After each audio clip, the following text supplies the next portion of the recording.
And now on the line is Barry Grant from Extern Problem Gambling. Barry, welcome back to Near FM. Thanks for having me on again, Darren. Okay, Barry, I last spoke to you on Near FM just over 2 months ago.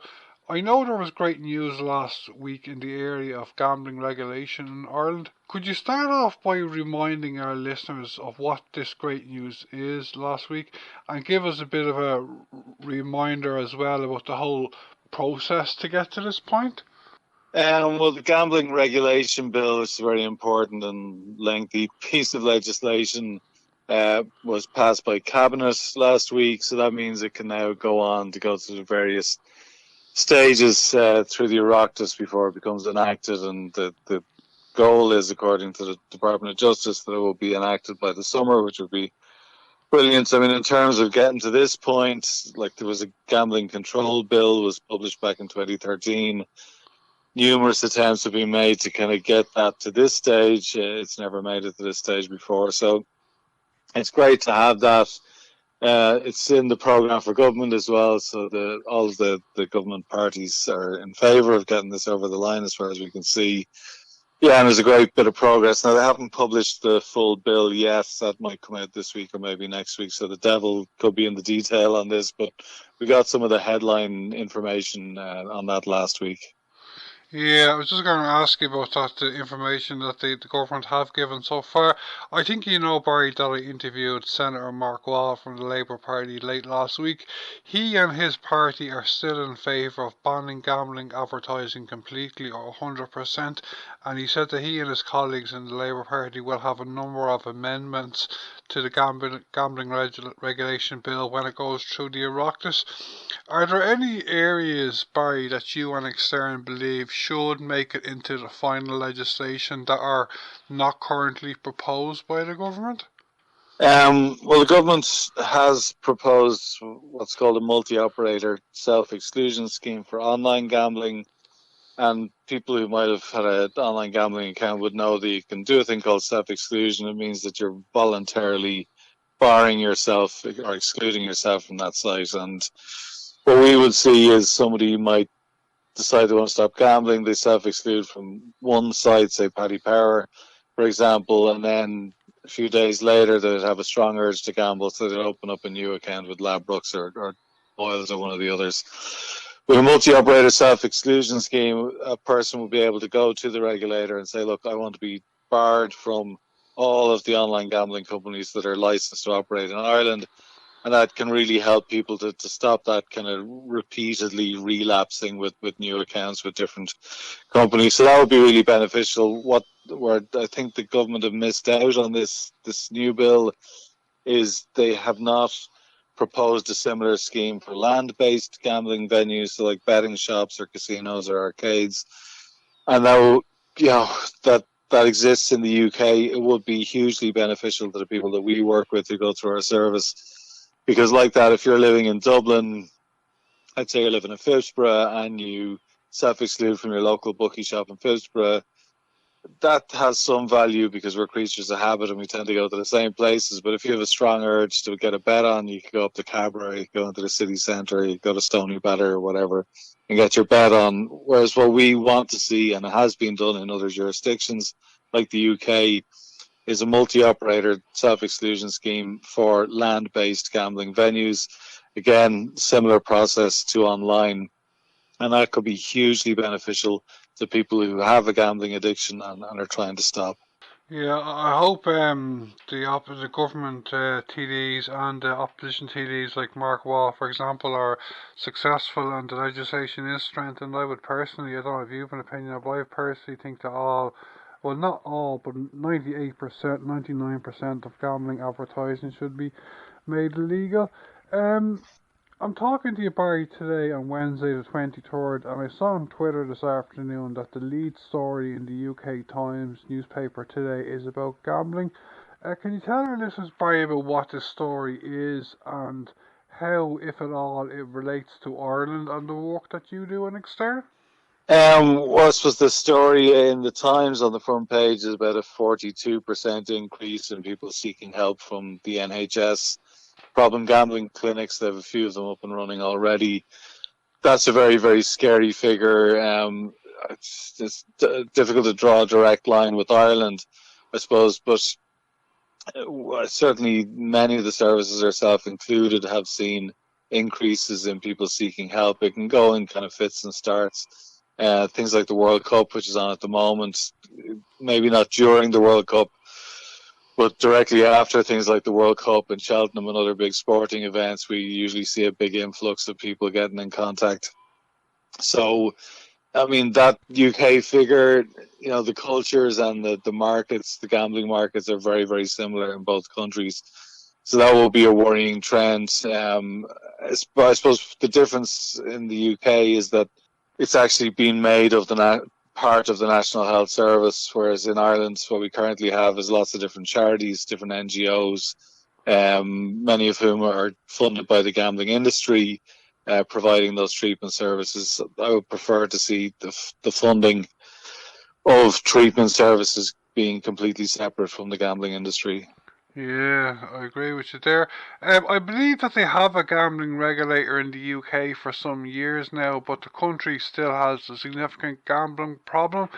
Stuart Kenny, who was one of the co-founders of Paddy Power, had an article in the Irish Times a few days ago talking about, quote, remedial action, and he might have, I interpret it, poured cold water over the idea that when the gambling regulation bill in Ireland becomes law, that it will be enough or a game changer. Are you still confident, Barry, that the gambling regulation bill, when it becomes enacted, will be enough to do what is needed? It's difficult to say right now. I mean, we haven't seen the detail of the bill. No doubt there will be numerous amendments to the bill as it passes through the various stages of the Oireachtas. I think what Stuart Kenny is talking about, and I would agree with him, is that there are certain things that need to be put on a legislative footing rather than the government kind of kicking it into touch and saying, well, that's an issue for the regulator, and the regulator maybe not having enough legal powers to make the sort of enforcements that you would need. So I think I would agree with Stuart Kenny on some points there. It's important that some of these things are put into legislation, like a ban on credit card gambling will be important. Ideally, what we would like to see would be some sort of spending limits that could be set. And when we already have it, we have a precedent for it with the National Lotteries online system in Ireland. There's a spending limit of, I think, €75 per day. I think it could be 300 per week and 900 per month, something along those lines. Now, 900 per month is a lot of money to spend, certainly on lottery products. But there is a precedent there for setting spending limits. I suppose the lottery have a monopoly, so like if you hit a spending limit with one gambling company, you could, as things stand at the moment, you go on to the next one, and just keep on hitting the spending limit 100 times. So ideally, some sort of a centralized spending limit, whether it's through the banks or whether it's some kind of trusted third party, which is something that they're looking at in the UK. Affordability checks as well. There's quite a few things that would need to be kind of set in stone as law, rather than vaguely saying that the regulator is going to have some powers that could be kind of taken to the High Court by some of these gambling companies if they're not set in stone in legislation.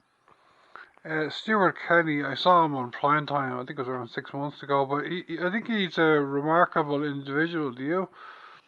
Yeah, very interesting guy. I mean, obviously, he was involved in setting up one of the biggest gambling companies in the world. I mean, Paddy Power and now Flutter are probably the biggest, or certainly one of the biggest in the world. But at the same time, he's conscious of the fact that they kind of created a bit of a monster there. I'm not quoting Stuart Kenny. I'm kind of paraphrasing. I might be putting words in his mouth. But yeah, I get the sense there that there's some regret, and there's the realization that, look, we took something that was already pretty addictive in terms of kind of land-based gambling, and then when online gambling came in, it just became a totally different beast and became super addictive. And like most of us are surgically attached to our smartphones, so I mean, having something that addictive that we have 24-hour access to, that's in our hands most of the day or for large portions of the day, like that's it's too far. Like, so there need to be major restrictions placed on it. Hmm. Okay, I was telling my dad a few days ago that I'm interviewing you today, and he asked me to raise an issue with you. And I have to say that I don't really know much about this issue because Yeah. I don't really go to pubs in general anymore, and have not for over 10 years. The issue he was talking about is the issue of slot machines in pubs, and he said that this is a scandalous issue. Um, can you tell me, Barry, what is your reading and interpretation of this issue? They're totally illegal. I mean, the gambling. No, sorry. The what's it called? The most recent bill that came out in 2019 that covers slot machines and lotteries. Um, that has a total ban on having any sort of gambling this gambling with machines in premises that are licensed to sell alcohol, and that came from the original 1956 bill. Like, so I mean, that's clear as day. It's against the law. Now, unfortunately, who do you report that to? The guards probably aren't too bothered about it, and revenue actually have been known to go in and shut that down in some cases.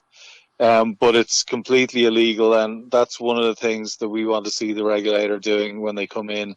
They start shutting that down. There are also bars around the country that take bets over the bar and that kind of act as bookies, which is completely wrong, completely illegal, extremely dangerous for people who have a lot of alcohol on board. So, I mean, we need to see, there's another reason why we need to see a regulator coming in so they can receive complaints. You know, if I wanted to make a complaint or if your father wanted to make a complaint, they can contact the regulator and say, such and such a pub has illegal slot machines in it. The regulator could come in and take enforcement actions. Yeah, it'd be fantastic if the regulator can deal with that. I've personally made a couple of complaints in line with the recent, last couple of years, the Public Health Alcohol Act, the whole separation, that kind of stuff. I've made a couple of complaints to the environmental health officers of the councils. I think it was the councils, but anyway, my complaints were accepted and the situation was changed. You know, so it'd be great if we had a Yeah. regulator who could do something like that. Yeah, my dad actually told me that he heard from a hotel worker that in their hotel, this is down the country, I believe, outside Dublin, but he told me that the hotel worker told him that the owner of the hotel makes more money from slot machines in his hotel than he does from alcohol. Does that surprise you? No, it doesn't surprise me at all. Like, I mean, slot machines are very, very kind of low maintenance. So, I mean, all you have to do is plug it in, and then people just start pumping money into it. It'll pay out a certain percentage in winnings. Most people will put those winnings back in. It's a very, very simple and effective way to make a lot of money with no risk. I mean, a bookmaker takes a certain amount of risk, and if they're unlucky, you know, some 50-1 shot horse will win a race, and maybe they'll kind of lose a lot of money in that particular race. But with a slot machine, it's programmed to pay out maybe 85% of the money that it takes in. Most people will take their winnings and put them back in anyway. The owner of the slot machine cannot lose. So, I mean, they're a very, very easy way for people like that hotel owner to make a lot of money. Okay, Barry, I may not be talking to you again on Near FM until the new year. Before you go, can you give me a bit of a timeline as to when the gambling regulation bill and gambling regulator will be enacted, along with maybe if you have any other news in the next while in Extern? Yeah, I mean, the timeline from the government seems to be, or they said last week that they hope to have the bill over the line by the summer. I'd be very, very impressed if they managed to do that. I really hope they can do it before the summer recess. Then I think the idea is if it's fully enacted by the summer, that the regulator, there's a CEO designate of the regulator that's already in place, that they would start recruiting staff for the regulator's office. I think they'd need in the region of 100 people, possibly more, getting office space and getting all the infrastructure that they need. So as to when they'll actually be up and running, you know, realistically, I think 2024 is probably the best case scenario. But that's not a million miles away. I mean, we're very close to the end of 2022 here. There's a lot of stuff that will be happening around it next year. So I'm hopeful. This is the most hopeful I've ever been, and I've been campaigning around this for quite a while.